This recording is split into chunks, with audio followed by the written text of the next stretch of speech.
आता मैत्रीपूर्ण लढत पहिलीच मुंबईतली मैत्रीपूर्ण लढत पाहायला मिळते युती असताना.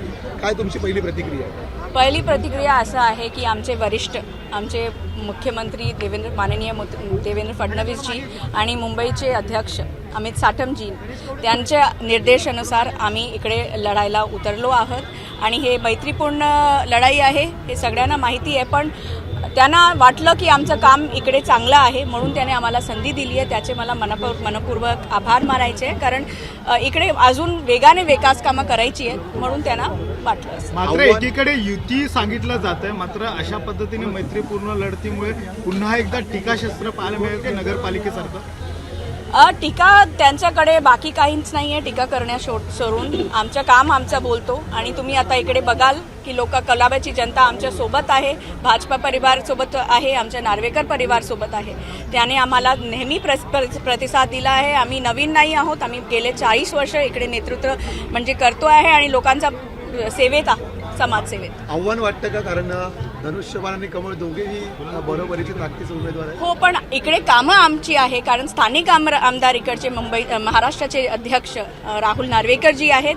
त्यांच्या नेतृत्वात इकडे पूर्णपैकी विकास कामं झाली आहे. त्यांच्या मार्गदर्शनाखाली इकडे वेगाने काम चालू असतो नेहमी, पण अजून थोडा ग्राउंडवरती जरा अजून काम पाहिजे होतं म्हणून आपल्या पार्टीला वाटलं की आपल्याला. दुसरीकडे असा देखील एक आरोप होताना पाहायला येतो की एका घरामध्ये विरोधकांवरती टीका तुम्ही कराल, प्रतिस्पर्धी आहेत, कुठल्या मुद्द्यांवरती त्यांनी काम केलेलं नाहीये जे तुम्ही पुढे दाखवू शकता? मला असं वाटतंय तुम्ही बघाल तर पेडेस्ट्रियनायझेशन खूप महत्त्वाचा मुद्दा आहे. ट्रॅफिक आणि रहिवाशांचे खूप ट्रॅफिक आणि पार्किंगचे कंप्लेंट असतात, त्यांच्यावरती आपल्याला काही उपाययोजना करणं गरजेचं आहे.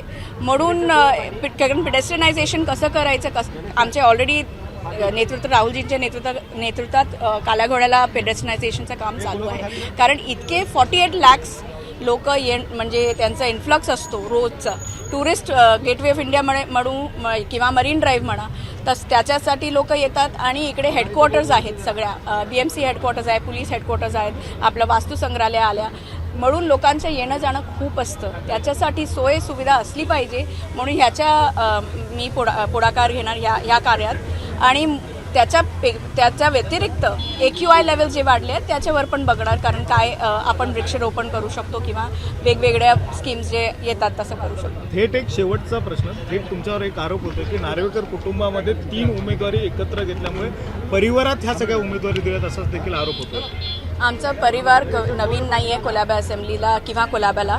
आम्ही इकडे लहानातून मोठे झालो आहेत. मी पण 30 वर्ष इकडेच आहे आणि ह्यांचं पण गौरवी मॅडमचं पण इकडेच लहानपणी मोठे झाले आहेत. जन्माला पण इकडेच आले आहेत. त्यांचं प्रॅक्टिस पण कफपरेड. तर आम्ही इकडचेच आहोत, आम्ही समाजसेवेत आहोत, आम्ही लोकांसोबत प्रतिनिधित्व करतो आहे, त्यांच्यासोबत आम्ही काम करतो. आमचे लोकल जो रहिवाशी आहेत त्यांना तुम्ही जर विचारलं तर तुम्हाला पण तेच उत्तर मिळेल. गौरवी शिवलकर आणि नार्वेकर, आपल्यालाही तोच प्रश्न आहे. मैत्री कुलाबामधून तुम्ही सातत्याने काम करत होता. निवडणूक वेगळं आहे, समाजसेवा वेगळी असतं, राजकारण वेगळं असतं. तयार आहात का राजकारणामध्ये उतरण्यासाठी? या तयार आहे.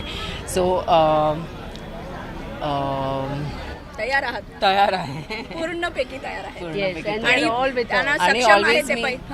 मी ऑलवेज ह्यांच्याबरोबर काम केलेलं आहे, सो मला थोडीशी आयडिया आहे कसं करायचं असतं. त्यामुळे रेसिडेंट असोसिएशन स्ट्रॉंग आहे, सो आम्ही रेसिडेंट सकट काम करणार. हाच प्रश्न आहे, कारण बॅकस्टेज यापूर्वी तुम्हाला काम करताना पाहिलेलं आहे, आता स्टेजच्या पुढे येऊन काम करायचं आहे. काय फरक वाटतो, कशा प्रकारचं आव्हान वाटतं? सो मला स्वतःहून पण डिसिजन घेता येणार आहे टू डिसाईड काय आम्ही करू शकतो. डायरेक्टली आम्ही आमच्या रेसिडेंट्स बरोबर त्यांच्या प्रॉब्लेम्स बरोबर आम्ही काम करू शकतो.